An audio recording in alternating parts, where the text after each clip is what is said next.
aja kakak. Tahan say. Namanya bangke, kalau misalnya itu kan pasti kecium juga. Gue kasih tau pelajaran hidup ya guys ya. Namanya lu kalau misalnya udah dipercaya orang, jangan pernah lu salah gunakan, apalagi lu manfaatin, apalagi lu bohongin. Apalagi kalau misalkan lu makan di situ, istilahnya masa lu makan di situ, lu berak di situ, ya kan? Lu makan di kloset, berak di kloset, masa begitu? Mereka nggak nganggap gue aja sih yang pasti. Mereka tahu gue itu single mom, mereka tahu perjuangan gue kerja mati-matian, pagi siang malam. Terus kayak gitu mereka tahu apa yang gue lakuin buat anak gue, tapi mereka tetap bisa melakukan seperti ini. Jujur gue kecewa, jujur gue sakit hati. Tapi itu bukan yang pertama, gue bikin LP supaya kejadian kayak gini nggak ditiru sama pegawai-pegawai yang lain. Harus dituntasin, nggak ada kata maaf dan gue nggak akan mau damai. Lagi, dan dia itu bekerja resign secara tidak profesional, tanpa serah terima, tanpa mau datang menemui saya, tanpa mau bicara dengan baik-baik. Dia langsung cabut dan menyerahkan semua data saya secara tidak profesional, langsung dikasih ke ojek online, dikirimin ke rumah saya. Harusnya kalau misalkan dia profesional dan dia tahu handphone saya itu ada yang berisi semuanya mata pencaharian saya, akun TikTok, akun Instagram saya, dia harusnya menyerahkan serah terima aja sih, profesional aja sih. Kapan sih? Sebelum lebaran ya, tanggal berapa ya? Februari mana? Lupa gue tanggal berapa ya? Hah? Sebenarnya dia desainnya tuh udah tanggal 20-an ya. Desain saya tidak baik-baiknya ya. Di hari itu saya lagi ada kerjaan dengan 7 brand. Saya lagi live streaming dengan 7 brand. Saya live 12 jam. Di hari itu saya baru angkat lista di TV saya. Jadi ya benar nggak bisa ngomong, saya mesti live. Terus itu dia kirim handphonenya. Jadi saya sekantor itu bingung mesti kontekan sama siapa saat live. Kan kalau misalkan lagi itu kan harus tektokan sama brand kan, barangnya mana, produknya mana, itu semua gue bisa siapin. Dia gue jadiin handphonenya gitu aja sih. Dan dia Pasaran dulu. Hah? Pasal yang dilaporin itu setelah dia kirim handphonenya sorenya kan, gue ngecek handphonenya itu memang banyak settingan yang dihapus dan bukti transfer. Pasal yang dilaporin? Iya, penggelapan. Ya? Iya, nah habis gue cek itu banyak settingan yang dihapus, terus kayak gitu bukti transfer terus dihapus-hapusin kan, bukti transfer dihapus-hapusin, terus gue minta ke yang dia chattingan, ternyata yang dihapus-hapusin itu adalah bukti transfer, terus kayak gitu sama chattingan yang dia minta ditransfer ke rekening pribadi dia. Datang juga sama orang tuanya pada di sebelumnya. Iya, dia datang sama orang tuanya ke rumahnya. Itu dalam hal apa kak? Mau minta maaf, minta berdamai? Minta maaf dan minta berdamai. Jadi dia pertama datang ke sini, dia awalnya datang masih mengelak. Dia datang itu setelah aku kontenin ya, beda. Jadi kalau misalkan dia datang dengan etikat baik, serah terima, dia datang sebelum saya kontenin. Saya udah diem aja selama 10 hari dia ngancem-ngancem saya melalui akun saya. Saya nggak sedikit sih, jadi saya kontenin aja. Biar jelas gitu kan, biar semua tahu kan. Berarti ada bentuk ancaman. Oh iya. Apa? Dia bilang katanya dia bilang gini katanya, kalau masa iya gue kasih ke orang kalau misalkan gue resign karena digaji. Gue kasih tahu di semua karyawan gue gak ada yang resign karena gak digaji. Semua karyawan gue itu digaji, nggak ada yang mana ada sih karyawan gue resign karena gak digaji, kagak ada sama sekali. Dia itu sudah digaji, perlu digaris bawahi, dia itu sudah digaji. Yang belum dikasih itu adalah komisinya karena satu hal, gue udah minta mana laporan keuangan dan laporan penjualannya yang gue minta dari sejak hari H sampai sekarang belum dikasih. Laporan keuangan yang gue minta sejak dari tahun lalu belum dikasih. Biasanya itu dia kan dikasih petikes laporan tiap hari kan. Itu gue minta itu dia nggak mau kasih. Bentuk ancamannya apa? Ya seperti itu dia ngomong. Gue mau Teror gitu. seperti yang ngomong tadi, aku nggak mau ngomong orang kalau misalkan gue bisa kan nggak digaji. Gitu. Terus tadi kan katanya ada beberapa hal, apalagi tidak apakah ada yang lain di luar atau Ada, jadi karyawan admin gua di rumah sama beberapa sama host live. Jadi host live gua yang namanya Umay, kalau kalian sering nonton live gua itu ada host live gua yang jual piyama. Jadi piyama gua itu si Umay ini jual penggelapan juga. Gua nggak mau terus penggelapan karena si Umay ini menjual piyama gua secara sendiri dan transfer ke rekening dia. Ngerti nggak? Jadi si Umay ini dia live nih. Ini kita live nih, dia kan, hai guys nih piyama gua, piyama orang kaya, bla bla bla, piyamanya bagus banget kan. Terus kayak gitu si Umay, terus kayak gitu ada customer nih yang chat nih, kakak itu piyamanya aku mau beli dong. Nah, ini kan langsung di chat sama si Umay, di DM pribadi, habis di DM pribadi di chat, bilang belinya lewat saya aja. Belinya lewat saya aja sama tim packing. Itu belinya lewat saya dan tim packing. Habis itu di pribadi, lalu mereka chattingan, lalu kasih ke rekening pribadi, jadi transaksi. Itu namanya maling, dia jual piyama gua tanpa izin gua, namanya iya itu lu ngambil barang gua, itu kan bukan punya lu gitu.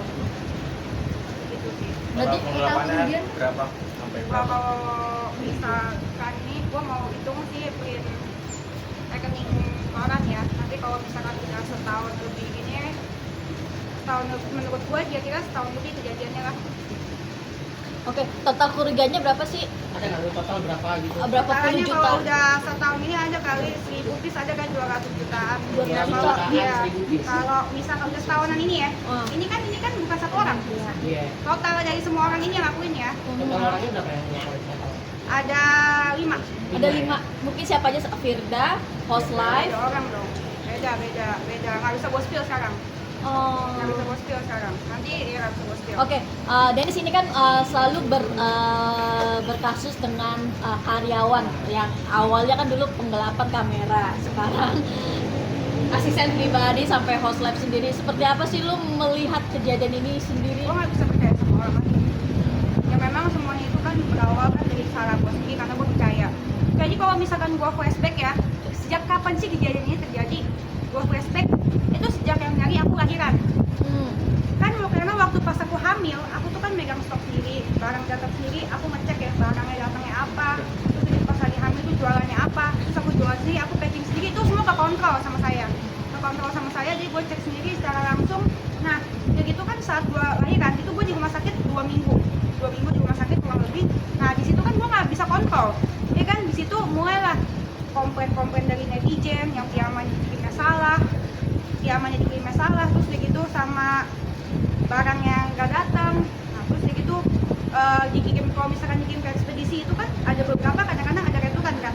Nah, returan yang nggak nyampe ke saya itu banyak masalah kayak gitu, dan gue belum bisa sambung ke kantor karena gue itu fokus sama Jaden. Jadi waktu awal-awal Jaden lahir itu aku tuh banyak ketakutan kan, parno kan, jadi ibu-ibu, namanya gue kan ibu dan ayah sekaligus tanpa suami pula, jadi gue sendiri kan.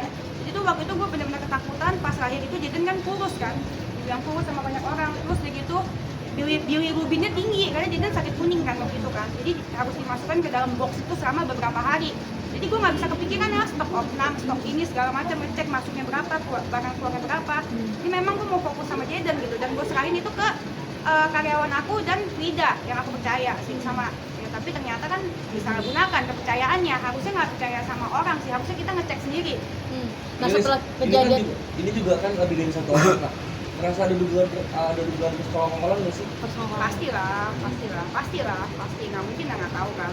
Terus iya, pasti menurut gua ya namanya bangke, kalau misalkan dikubur sedalam-dalamnya tetap aja kecil juga, walaupun lama cuma sakit kecil, namanya bangke. Ya apalagi lu makan dari tempat gua, lu dapat gaji dari tempat gua, lu minta kasbon dari tempat gua, terus diperlakukan secara layak. Mereka bikin salah banyak banget, gua maafin, tapi gini balasannya ya udah nggak apa-apa. alibi. Nggak apa-apa, kita doain aja yang terbaik buat mereka yang maling-maling itu. Alibi Umay apa? Hah? Alibi Umay ketika lu Belum ngomong langsung juga, Belum ada komunikasi? Belum menghilang atau seperti apa? ada komunikasi, dia belum tahu aku laporin. Zaman sekarang mah nggak usah banyak ngomong lah, udah laporin aja lah, daripada ribet. Gue mendingan gue ngurus anak, waktu energi dah, ya mendingan gue ngurus anak deh, beneran deh. Nah, setelah pasca ini gimana nih mungkin nge-handle untuk segala kerjaan gimana? Ya gue mau panggil auditor internasional dari Nigeria. Anjay. Dennis, Biar itu gue gak bayarnya pakai Zimbabwe. Anjay. Kerugiannya berapa kali di total? Kerugiannya nanya lagi, tadi kan udah bilang kurang lebih ya, kalau 1000 piece itu adalah 250 jeti kurang lebih ya, kalau misalnya total semuanya ya. Mereka mau Berarti sekarang Edos Mas semua lagi di Edos sendiri, Kak? Nggak ada yang megang? lagi buka loker. Loker ada, loker buka loker, iya. Kok mau di Yosef? Tapi selektif lagi ngasih dalam diri karyawan. Hah? Iya pastinya. Gue itu tidak selektif kan, gue tuh percaya dengan kayak itu kan. Gue kan Frida tuh bawa lugu kan, jadi gue percaya kayak Frida tuh sebenarnya dulu dia cerita sama gue, dia pernah ada kasus di kantor sebelumnya, jadi gue pikir nggak masalah karena gue pikir manusia itu bisa berubah kan.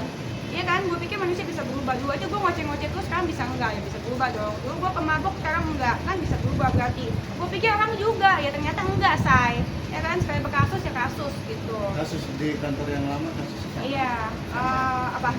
Bukan. Ada yang sampai kasus polisi juga. Dia jual obat COVID kalau nggak salah. Oke. Covid? Iya. Berarti untuk sekarang di handle keluarga atau gimana untuk segala handle sendiri lah, lu nggak lihat muka gue puyeng. Denis, spill dong itu surat laporannya nih. Hah? Surat laporannya dong. Jangan kesut namanya ya. Agak. Ah, lu mah kagak langsung ada yang live lagi monyong. Nih apa namanya dulu nih yang tidak dulu deh. ya Frida, boleh. Buktinya apa aja yang dibawa? Gue sebutin aja ya. Ya, LP-nya berapa nomor LP? Nomor LP-nya nih lu lihat ya nomornya ya. Tuh. Kelihatan. Oh ya. Mukanya nggak di depan kak. Madep sini dong mukanya dong. Dilipat aja dilipat. Nah, Nah, mukanya ke depan. Nah, tuh. Apa sih? bentar. Ini yang beda. Sini dong. Kiri. Nah. Tengah. Nah, dan Kanan. Nah. Oke. nah satu yang lainnya Lagi, yang Yama. yang piyama. Bis turunan Oh ya. banyak ya say. Apa ya nomornya? Iya nomornya. Sebutin aja nomornya. Ini yang Umay dan kawan-kawan. Oh Umay DKK ya. Umay aja kakak. Tahan say. Oke. Ya. Oke. Ini karyawan-karyawan gue pasti nonton kan. Gue kasih tau namanya Bangke. Kalau misalnya itu kan pasti kecium juga. Gue kasih tau pelajaran itu beres ya. Namanya lu kalau misalnya udah dipercaya orang, jangan pernah lu salah gunakan, apalagi lu manfaatin, apalagi lu bohongin. Apalagi kalau misalkan lu makan di situ, istilahnya masa lu makan di situ, lu berak di situ, iya kan? Lu makan di kloset, berak di kloset, masa begitu? Iya nggak ada etikanya gitu guys. Setidaknya kalau misalkan sekolah nggak tinggi, sekolah tinggi itu nggak penting, yang penting itu adab, jujur, terus kayak gitu jujur, adab, apa lagi? Jujur, adab, etika, sama attitude. Jadi percuma percuma sekolah tinggi kalau nggak punya itu juga. Apalagi lu nggak sekolah terus nggak punya itu lagi, aduh udah mati aja. Oke guys, beneran Oke. ya. Buktinya apa aja yang diserahin tadi? Buktinya apa aja diserahin? Buktinya ya jelas ada rekaman chat, oke transfer, kayak gitu. Nggak mungkin lah kita bisa bikin HP kalau buktinya nggak jelas kan. Udah kerja berapa tahun sih aku dulu? Semuanya kerjanya lama, 2 tahun lebih. Iya, makanya gue sedih sih. Ini gue sedih sih. 2 tahun lebih, 3 tahun, 3 tahun. Itu 3 tahun ya? Oh ya 3 tahunan semuanya. Makanya ini sih gue sedih sih. Gue sedih karena gue nganggap mereka ini semua keluarga. Gue nganggap mereka keluarga, tapi mereka nggak nganggap gue keluarga sih yang pasti. Mereka tahu gue itu single mom. Mereka tahu perjuangan gue kerja mati-matian pagi siang malam. Terus kayak gitu mereka tahu apa yang gue lakuin buat anak gue, tapi mereka tetap bisa melakukan seperti ini. Jujur gue kecewa, jujur gue sakit hati. Tapi itu bukan yang pertama, gue bikin LP supaya kejadian kayak gini nggak ditiru sama pegawai-pegawai yang lain. Karena kan gue punya kantor dan pegawai gue itu mau 20, gue nggak mau semua pegawai gue kayak gitu. Jadi ini harus di LP-in, harus dituntasin. Nggak ada kata maaf dan gue nggak akan mau damai.